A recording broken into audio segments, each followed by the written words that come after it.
Citizens and stakeholders, welcome to our proposal for a youth-centric recreation center in Marshall, Illinois. I am Michelle F. Wright, the city manager of Marshall. We aim to establish a vibrant hub for youth engagement and development, securing funding, including grants to build and sustain this vital community asset. Through strategic planning, financial diligence, and stakeholder collaboration, we envision a center that fosters inclusivity, resilience, and opportunity for all members of our community.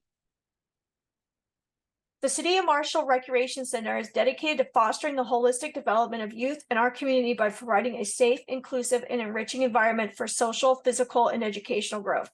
Through diverse recreational programs and opportunities, we aim to empower young individuals to discover their potential, build healthy relationships, and become active contributors to a vibrant community.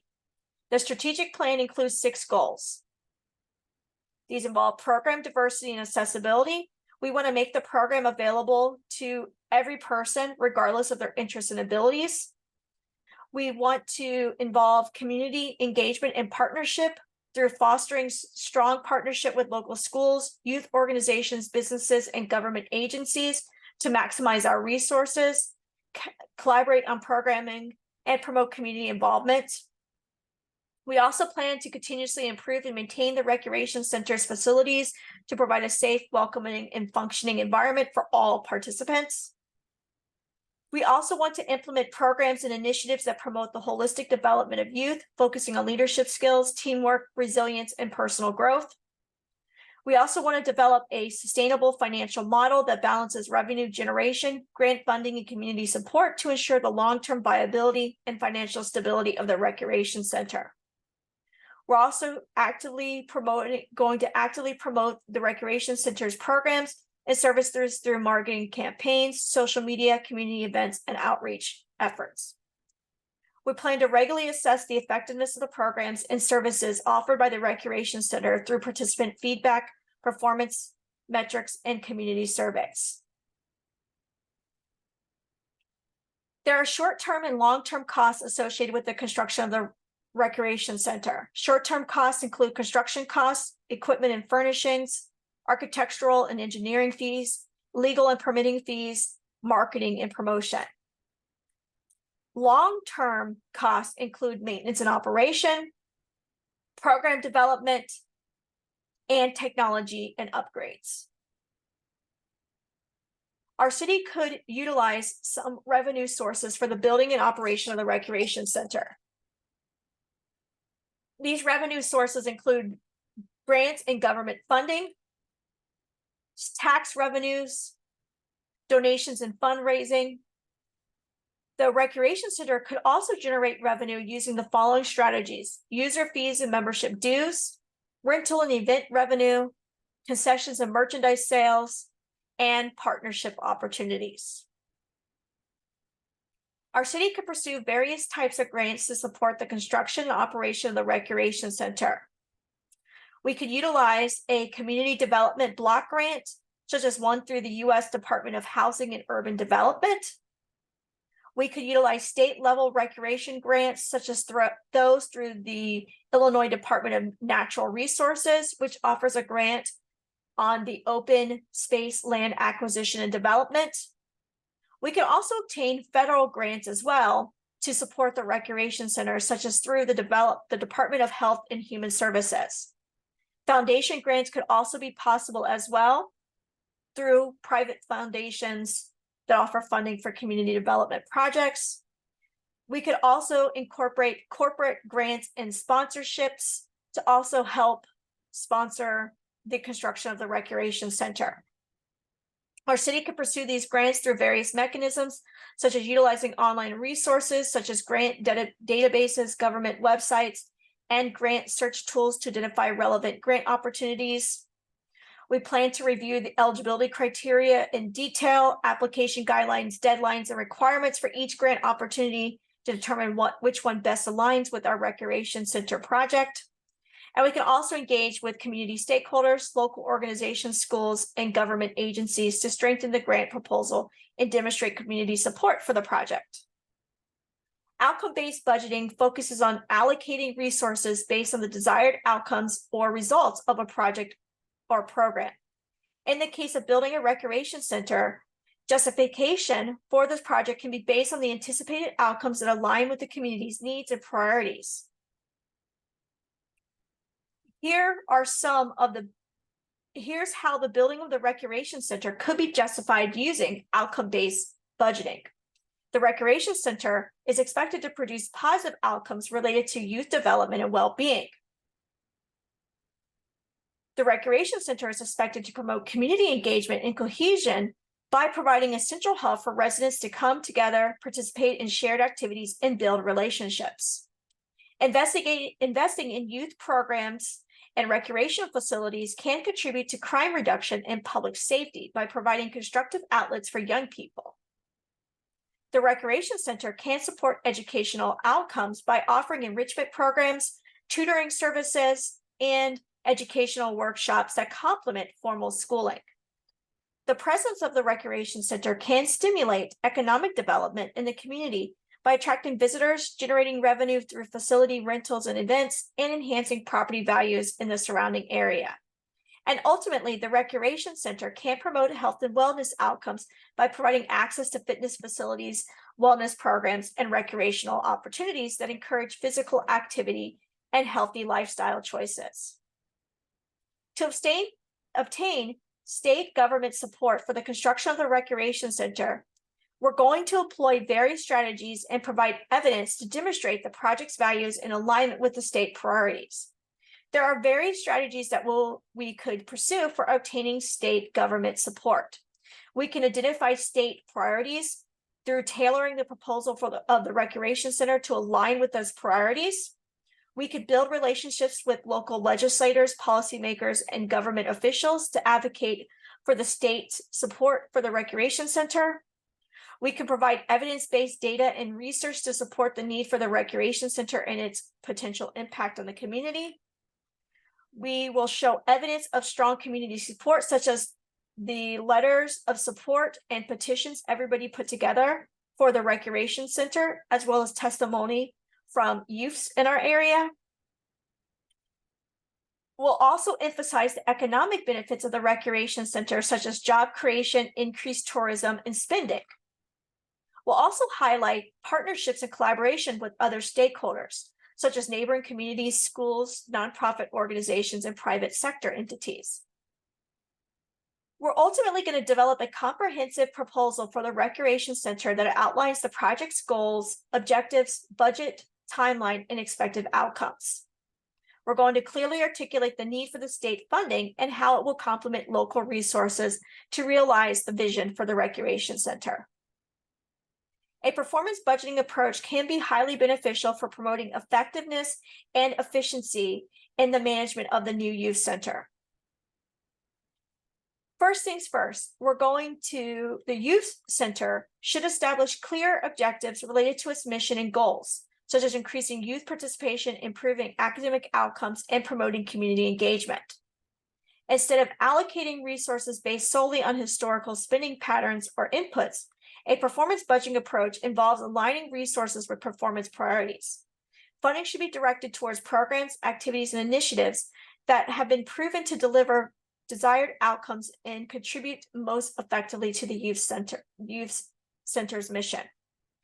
It's also important that we regularly monitor and evaluate the essential components to be aligned with performance budgeting. The youth program outputs and outcomes, such as participation rates, program attendance, academic performance metrics, and participant satisfaction surveys, should be shared.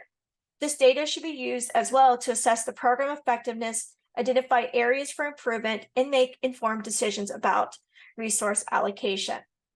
Performance budget emphasizes outcomes rather than inputs or outputs. The youth center should prioritize funding for programs and activities that are expected to produce the greatest impact on youth development.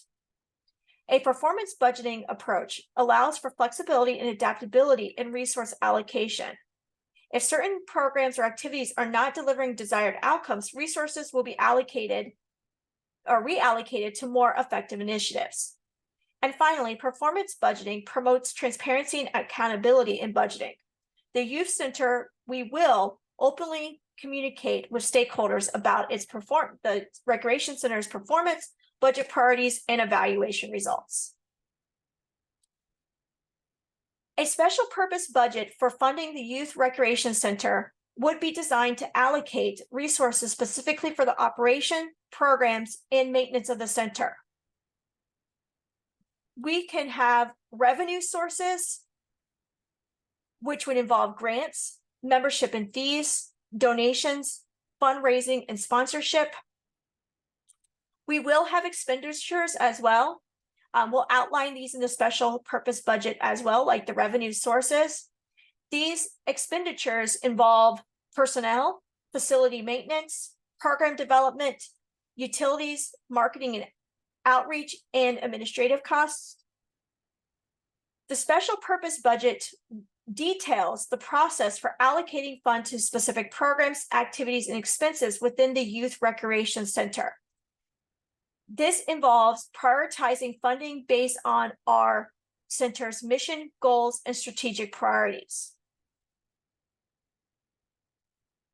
To replenish the special purpose fund used to finance the Youth Recreation Center, the following sources will be considered: membership fees, user fees, fundraising events, grants, donations and sponsorships, partnerships and collaboration. By diversifying revenue sources and actively pursuing opportunities for fundraising, grants, donations, and partnerships, the Youth Recreation Center can replenish its special purpose fund and ensure sustainable financing for its operations, programs, and activities. Considering the university-led revitalization case study, several types of indirect costs may be associated with the construction and operation of the new Youth Recreation Center. These include administrative overhead, project management, permitting and regulatory compliance, legal and insurance costs, marketing and promotion, training and professional development, maintenance and utilities, and indirect taxes and fees. By accounting for these indirect costs in the budgeting and financial planning process, the stakeholders involved in the construction and operation of our new Youth Recreation Center can ensure that all relevant expenses are considered and adequately funded to support the success and sustainability of the project. Based on the approaches to long-term debt financing, several options are advised for the city to consider in regard to financing the construction of the Youth Recreation Center. These include general obligation bonds. These are beneficial because they are backed by the full faith and credit of our city, and they provide investors with a high level of security. They also might have lower interest rates compared to other forms of debt financing. Drawbacks include they require voter approval in our jurisdiction, which can be a lengthy process. We can also utilize revenue bonds. These are backed by the revenue generated by the specific project being financed, such as the user fees or facility rentals at the recreation center. Drawbacks include higher interest rates and a higher risk associated with project-specific revenue streams. We can also utilize leasing financing. This involves leasing the recreation center to third-party entities, which then issues debt to finance the construction cost. This arrangement can provide flexibility in structuring the financing and may offer tax advantages for the leasing. Drawbacks include the arrangement can be complex and may involve significant transaction cost. Additionally, a city may retain residual liabilities or obligations associated with the project. And finally, we can utilize certificates of participation. These are backed by our city's interest in a specific asset, which in this case is the recreation center.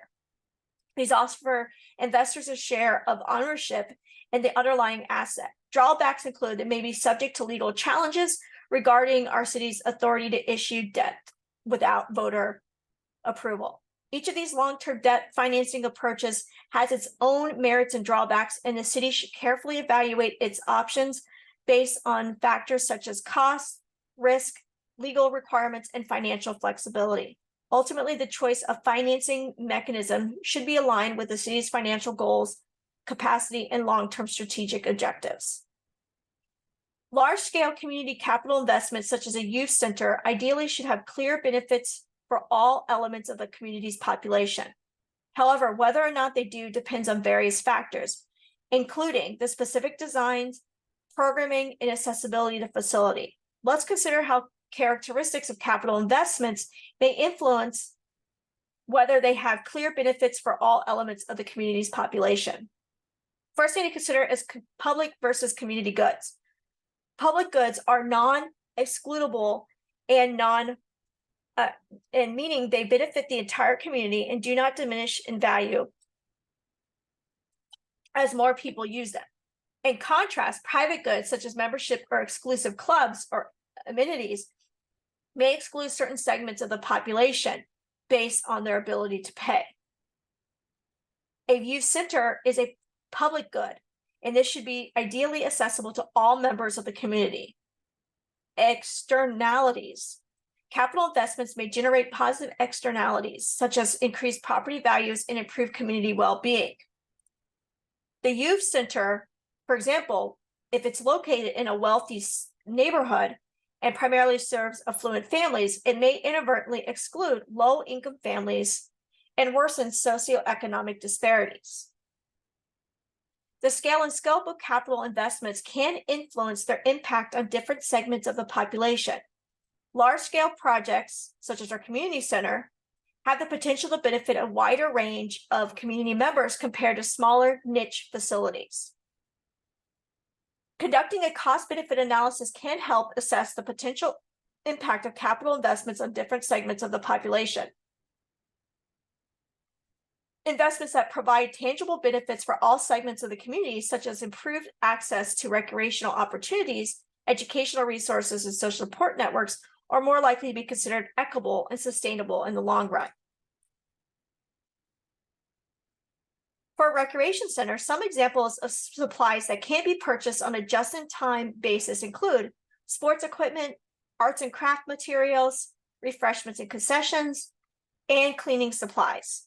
On the other hand, for other types of supplies that are essential for the operation of the recreation center but do not have a high turnover rate, a different inventory approach may be appropriate. Office supplies, items like printers, paper, pens, markers, binders, and other office supplies should be managed using a periodic inventory approach.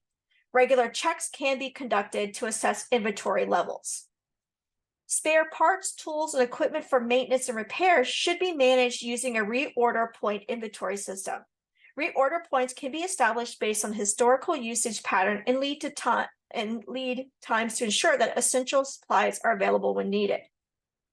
Supplies specific to ongoing programs or activities such as educational materials, instructional resources, or specialized equipment should be managed using a combination of just-in-time basis and periodic inventory approaches. Just-in-time can be used for perishable or consumable items, while periodic checks and reorders can be conducted for non-perishable materials based on the program. By adopting the appropriate inventory management system for different supplies, the recreation center can ensure that it has the right supplies available at the right times to support its operations and serve its visitors effectively. Setting up an accountability and control system that ensures all stakeholders have access to necessary information and funds while minimizing the possibility of waste, fraud, and abuse requires a combination of policies, procedures, and technologies. These include clear policies and procedures that govern the allocation and use of funds. It involves ensuring transparency and accessibility by providing financial information, including budgets, expenditures, and financial reports. It also involves implementing robust internal controls to safeguard assets, prevent fraud, and ensure compliance with policies and regulation. It should also establish mechanisms for monitoring budget performance and oversight to ensure that funds are used effectively and efficiently. It's also important that they conduct risk assessments to identify potential risk and vulnerabilities related to financial management and operations. It's also important to provide training and capacity building opportunities for staff and stakeholders involved in financial management. It's also important to conduct audits and external reviewers, and to also have whistleblower protection as well to prevent fraud, waste, and abuse. Using a proprietary fund accounting approach for the recreation center may or may not be advisable, depending on various factors such as the nature of the center's operations, funding sources, and reporting requirements. Here are some advantages. It's important to have separate financial reporting, accurate cost recovery, performance evaluation. Some of the disadvantages include the complexity. They can be more complex and resource intensive, limited flexibility, and compliance requirements.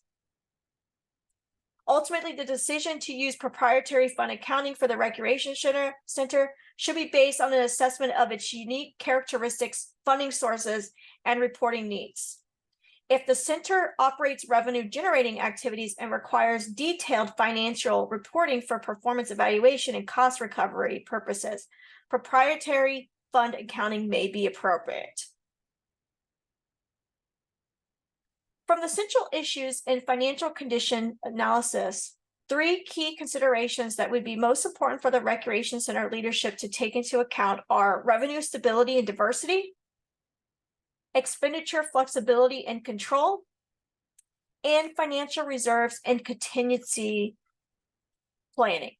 By addressing these central issues in financial condition analysis, the recreation center leadership can strengthen its financial management practices, enhance financial stability, and position the center for long-term success and fulfilling its mission in serving the community effectively. Thank you so much.